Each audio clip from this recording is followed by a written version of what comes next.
ठीक, अब पूरी को बनाना है, लेकिन बनाने से पहले इसका पूरा अंडरस्टैंडिंग डॉक्यूमेंट बनाना है, 1 या 2 पेज का।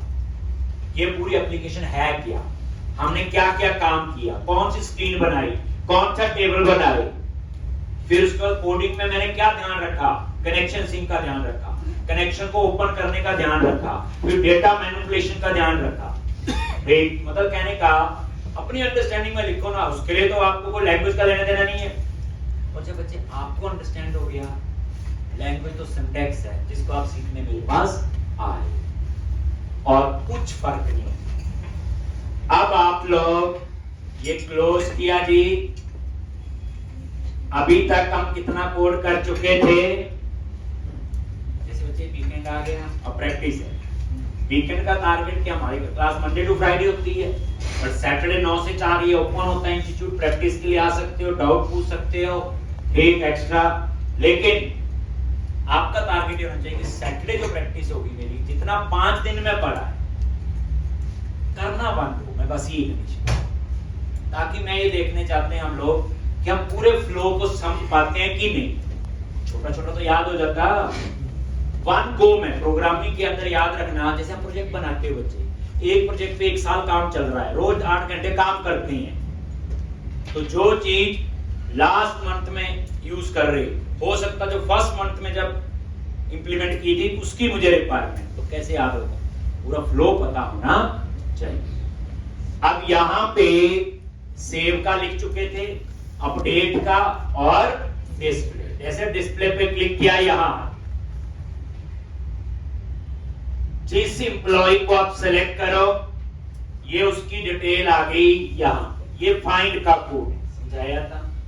ठीक, अब मैं चाहता हूं ये जो है ये एम्प्लॉय गलत ऐड हो गया, तो डिलीट के क्लिक में उसको टेबल से रिमूव कर। ठीक, अब फाइंड का कोड आपने देसी उसमें सोचो ना, लैंग्वेज छोड़ो, फाइंड का मतलब क्या होता है। ठीक, आप सिंपल देखो, आप किसी वेबसाइट पे जाते हो, ठीक, आप वहां पे कोई प्रोडक्ट सर्च करते हो, ऐसे ही है, बस यहां पर कितना है कि नेम सामने पड़े हैं जिस पे आप क्लिक कर रहे हैं। जैसे मैंने एग्जांपल दिया था, आपने फोन का बिल डिपॉजिट करना है एयरटेल के ऑफिस की, वो आपसे क्या पूछेंगे, फोन नंबर, वो टेक्स्ट बॉक्स में फोन नंबर लिखेंगे, गो का बटन लगाएंगे और सिर्फ आपकी ही डिटेल आएगी, दूसरे के फोन नंबर की नहीं आएगी, स्पेसिफिक उसी फोन नंबर की आएगी, तो वो कोड होगा फाइंड। अगर मुझे सारे स्टूडेंट का डाटा चाहिए तो वो कोड होगा डिस्प्ले का, सारे एम्प्लॉय का डाटा चाहिए डिस्प्ले का, स्पेसिफिक एम्प्लॉय का चाहिए तो फाइंड का। उसके बाद फाइंड हो गया, अब मैंने क्या करना है यहां पे, डिलीट। ठीक, फाइंड हो गया, अब हम लोग अपडेट करें या डिलीट। ये गलत ऐड हो गया था, तो अब मैं क्या करूंगा, उसी पेज पे जाओ, ये बच्चे हम ASP डॉट में लिख रहे हैं, आजकल इसमें काम नहीं होता, बस इसमें एक क्वेश्चन और करवाना है, फिर जिसमें काम होता है उन चीजों पे करें, लेकिन आजकल नहीं होता है। इसका मतलब ये नहीं कि 100 साल पहले होता था, आज से 2-3 साल पहले तक इसी में होता था, 5.5 महीने का कोर्स होता था ASP.NET। अब इसकी जगह ASP.NET कोर है जो लेटेस्ट, ये काम तो उसमें करेंगे। इसका पढ़ने का ये फायदा होगा, कल को कोई पुराना प्रोजेक्ट चल रहा है मेंटेनेंस का और आपको क्लाइंट का काम करना है, तो आप इधर ही बोले नहीं मैंने नहीं पढ़ा, ये तो IT में है ही नहीं। जो बच्चा ये बोलेगा मुझे नहीं आता, नहीं आने का मतलब कि किसी भी लैंग्वेज में, यानी कि आपने ASP.NET पढ़ी, ASP.NET कोर, एंगुलर पढ़ी, रिएक्ट पढ़ी, अब आपको काम तो करना है, करना ही पड़ेगा, ना नहीं होगी। इसलिए IT के अंदर टेक्नोलॉजी को लेके ना करने का मतलब है वो मैं नहीं बताऊंगा। डिलीट पे क्लिक करो, मैं बता, बच्चे आते हैं मेरे पास, मैंने सबसे इंपॉर्टेंट प्रॉब्लम देखी कंसेप्ट। रोज कोई किसी और कंपनी में काम कर रहा है, कोई मेरे पास काम कर रहा है। अभी भी कोई बच्चा आया हो सर मेरे में कोडिंग में परेशानी होगी। अब वही बात है, जब मैं कहता हूँ 6-7 घंटे प्रैक्टिस करो, कंसेप्ट्स क्लियर करो, कोड को ना याद करो, छोड़ो कोडिंग आ जाएगी, मेरी गारंटी है। मैं यहाँ बैठा हूँ, सिंटैक्स वाइज कोडिंग वाइज आपको 101% क्लियर किया। कंसेप्ट कैसे हो? कंसेप्ट का मतलब होता है एक चीज को एक्सप्लेन कर रहे हो, आप उसको 10-12 तरीके से एक्सप्लेन कर दो, इसका मतलब आपका कंसेप्ट क्लियर है। अगर आप एक ही तरीके से कर रहे हो, इसका मतलब वो रट्टा है, किसी की बनी हुई डेफिनेशन आप एक्सप्लेन कर। तो कंसेप्ट कोड हमेशा समझ के लिखना बस। अब यहां आगे डिलीट का कोड लिखना, ठीक? जैसे डिलीट पे क्लिक किया, ये बटन है। अब जैसे आपको मैंने ऐसे ही लिख रहा हूं, आप यहां कॉमन हैंडल यूज कर लो, याद है मैंने 5-4 जगह कोड लिखा, आप 1 मिनट लिखो, आता मैंने करवाया हुआ। अब इस एप्लीकेशन की प्रैक्टिस करो ना 3-4 बार। एक कॉपी में क्या करो, कॉमन हैंडल यूज करो, तब पता चलेगा यार ये पढ़ा था मैं कर सकता हूं कि नहीं। ठीक, अगर कर सकते हो तो आता है, नहीं कर सकते तो नहीं आता। इसमें आधा कभी नहीं होता, याद रखना, आधा या थोड़ा।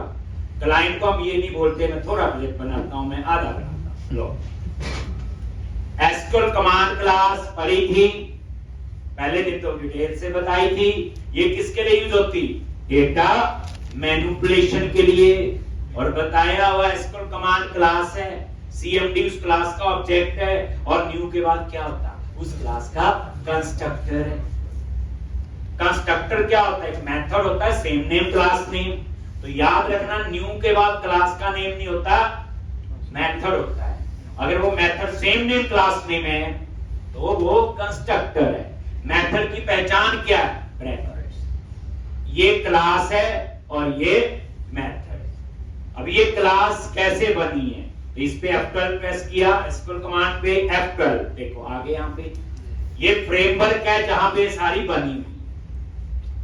ये माइक्रोसॉफ्ट ने बनाई, मैंने नहीं बनाई, मुझे मत देखो गुस्से से। लो, तो सिर्फ आपको मैंने ये ऊप्स है, मैंने क्या बोला था 60% ऊप्स मैं आपको बिना लिखे सिखा दूंगा, और जब हम लिखेंगे तो हमारी मास्टरी होगी। ये देखो, public seed class, seed classes कौन सी होती हैं? जिनको इनहेरिट नहीं कर सकते। सीड क्लासेस कौन सी होती हैं? जिनको इनहेरिट नहीं कर सकते, और जिनको इनहेरिट ही कर सकते हैं वो कौन सी होती हैं? Abstract class. आंसर मिल गई। सीड क्लासेस सी शार्प के अंदर होती हैं जिन्हें इनहेरिट नहीं कर सकते, और ये क्लास किस नेम स्पेस में? system.data.sql।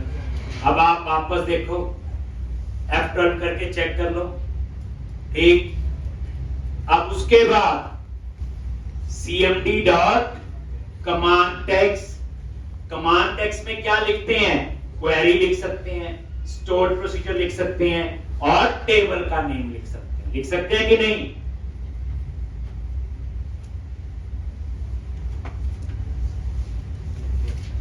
जो कमांड टेक्स्ट है ये स्टैटिक मेंबर है, ये नॉन स्टैटिक है।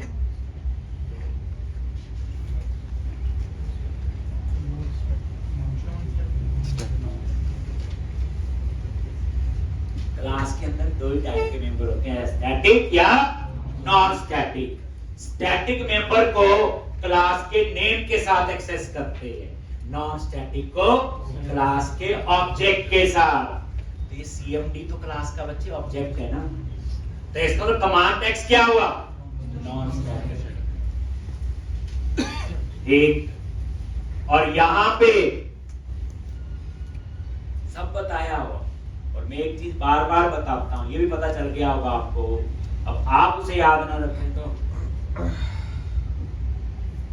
गलत बात है। ठीक, command text is equal to, अब यहां डिलीट का कोड क्या होता है? डिलीट का, delete from table name tbn। ये क्या करेगा? पूरे टेबल को खाली कर देगा। लेकिन हमें एम्प्टी नहीं करना, हमें तो स्पेसिफिक एम्प्लॉय का डेटा डिलीट करना है। तो वेयर एम्प नंबर ये आ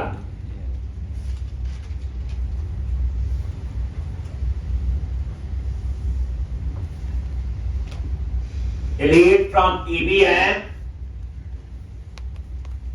where amp number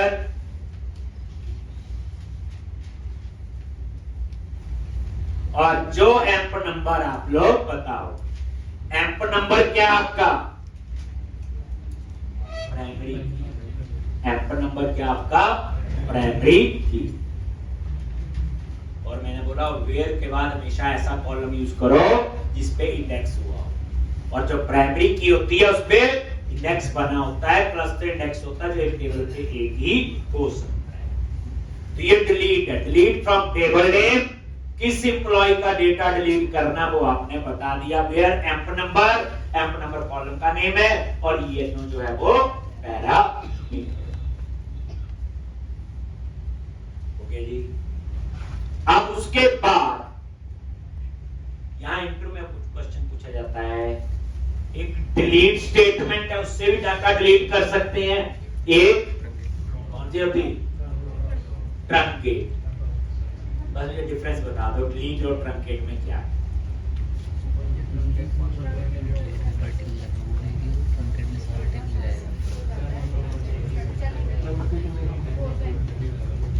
हाँ जी बोलो बोलो, बैठे बैठे बोल दो बच्चे।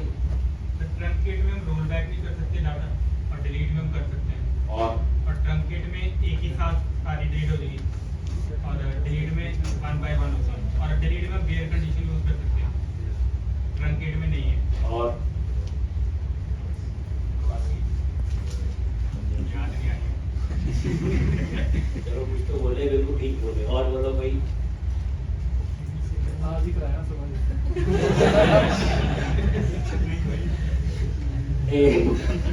डिलीट और ट्रंकेट में क्या फर्क है? पहली बात, डिलीट पे हम लोग कंडीशन अप्लाई कर सकते हैं, वी कैन अप्लाई कंडीशन। जैसे यहां लिखा वेयर एम्प नंबर, लेकिन ट्रंकेट पे वी कांट, यानी ट्रंकेट पे हम लोग कंडीशंस अप्लाई नहीं कर सकते। यानी ट्रंकेट में आप ये नहीं बता सकते इसी एम्प्लॉय का डेटा डिलीट करना है, का काम है पूरा टेबल। और एक चीज याद रखना, ये डाटा ही डिलीट कर, ट्रंकेट भी और डिलीट भी, टेबल कोई डिलीट नहीं करता, स्ट्रक्चर कोई डिलीट नहीं करता। अगर मुझे टेबल डिलीट करना होगा उसके लिए ड्रॉप स्टेटमेंट होती है, वो अलग चीज।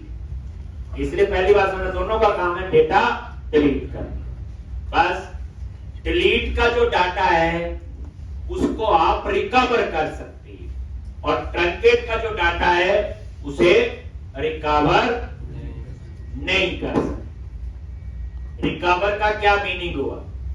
जैसे मान लो सिंपल आपने डेस्कटॉप पे एक फाइल पड़ी है, डिलीट पे कर दी, वो फाइल कहां जाती है? रिसाइकिल बिन में। फिर हम रिसाइकिल बिन से रिस्टोर कर ही लेते हैं, वो हो गया डिलीट। लेकिन कई बार उस फाइल को शिफ्ट प्लस डिलीट कर, वो तो रिसाइकिल बिन में नहीं जाती, आप उसको रिकवर नहीं कर सकते। तो ट्रंकेट का डाटा आप लोग रिकवर नहीं कर सकते, डिलीट का डाटा रिकवर कर सकते हैं। जैसे मान लो एम्प नंबर कॉलम है और उसको आपने बनाया हुआ ऑटो इंक्रीमेंट, पता है ऑटो नंबर, पता ही होगा ऑटो इंक्रीमेंट, ऑटो नंबर, या अलग अलग डाटाबेस में अलग अलग टर्म बोलते हैं। कोई ऑटो इंक्रीमेंट कहते हैं, ऑटो नंबर कहते हैं, कहीं आइडेंटिटी कॉलम कहते हैं। ये अलग अलग डाटाबेस में अलग अलग वर्ड यूज करते हैं, मीनिंग सेम है। इसका मतलब यह है ऑटो नंबर का कि एम्प नंबर हम एंटर नहीं करेंगे, वो खुद जनरेट होगा 1 2 3 4 5 6 7 8 9 10। मान लो टोटल 10 एम्प्लॉय थे, तो उनका नंबर कैसे जनरेट हुआ होगा? 1 2 3 4 5 6 7 8 9 10। मैंने लिखा डिलीट फ्रॉम टेबल, बस कंडीशन नहीं लगाई, तो वो क्या करेगा? पूरे टेबल को खाली कर देगा, 10 के 10 रिकॉर्ड एक्टिव हो जाएंगे, ठीक है। लेकिन जब मैं नया रिकॉर्ड एंटर करूंगा तो एम्प नंबर कहां से शुरू होगा? 11।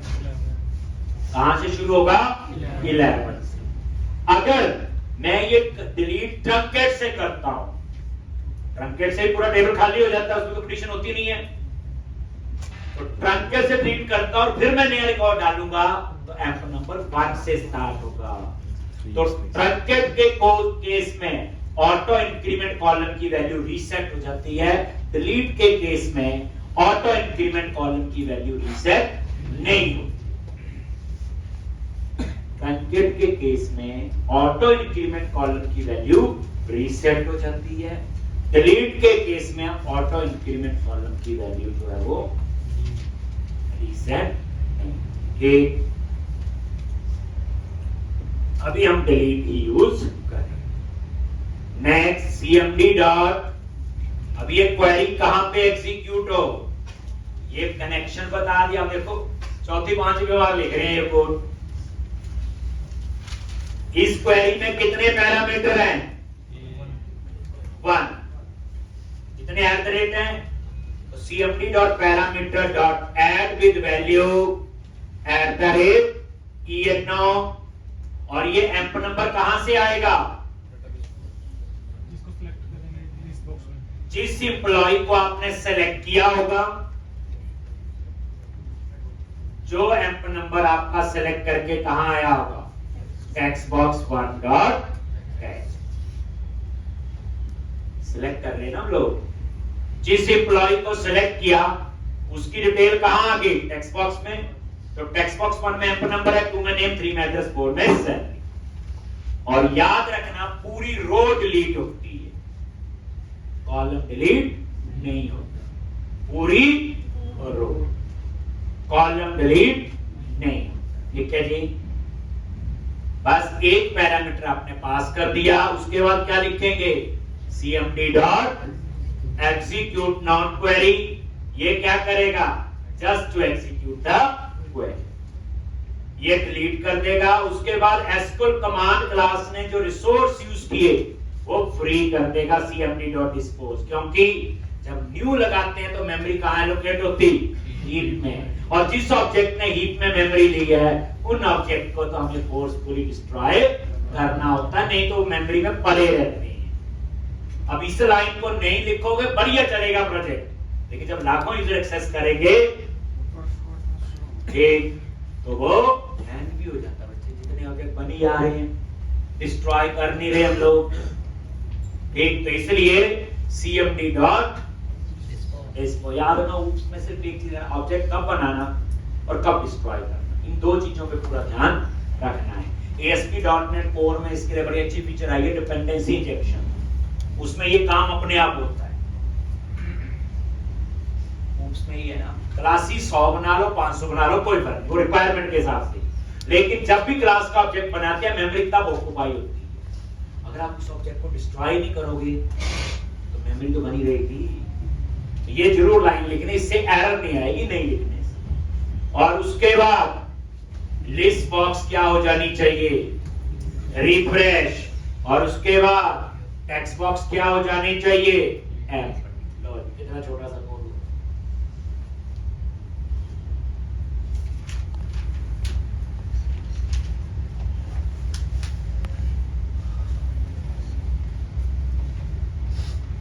ठीक, अब आप इसे रन करो और ये एप्लीकेशन आपकी कंप्लीट। मैंने इस एप्लीकेशन में कोई वैलिडेशन, वो बात की बात है, पहले हम एप्लीकेशन का सीधा फ्लो समझाना चाहिए, वो बात की बात है, वो भी आपकी होगी। ठीक, रन करो।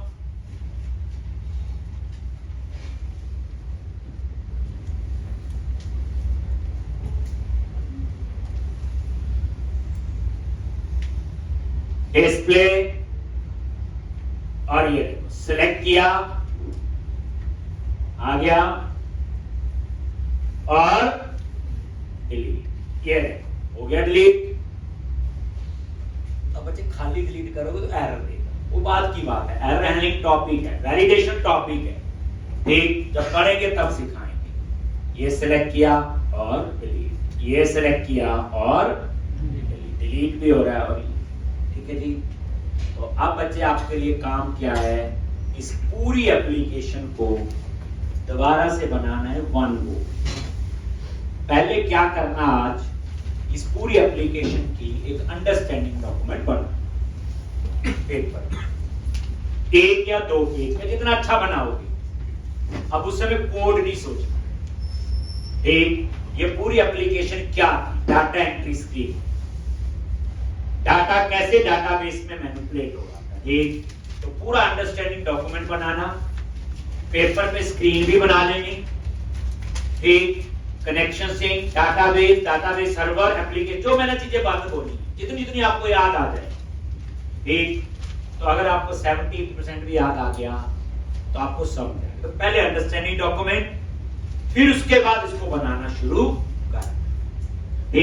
बनाते हुए ये नहीं करना कि पहले कोड देखा, नहीं, बनाते हुए जगह, जैसे कनेक्शन सिंह लिखना है, कहां लिखना है, वेब कॉन्फ़िग, सिंटैक्स नहीं याद आ रहा, नोटबुक में लिखवाया, शुरू में प्रैक्टिस इतनी नहीं हुई होगी तो लिख लो एक केस में क्या है, लेकिन कनेक्शन सिंह क्या होता है, यहां हमने क्यों लिखा, पूरी कहानी आपने बनानी। उसके बाद पेज लोड में आपने कनेक्शन ओपन किया, हमने कनेक्शन ओपन लिखना, वहां नहीं एक्सप्लेनेशन कौन डॉट ओपन नहीं लिखना।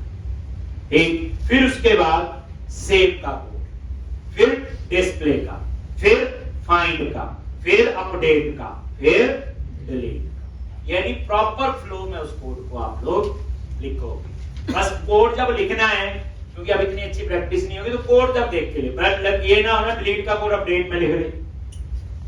अगर आप इतना पता ना कि ये कोड कहां लिखना है, तो आपका कंसेप्ट क्लियर।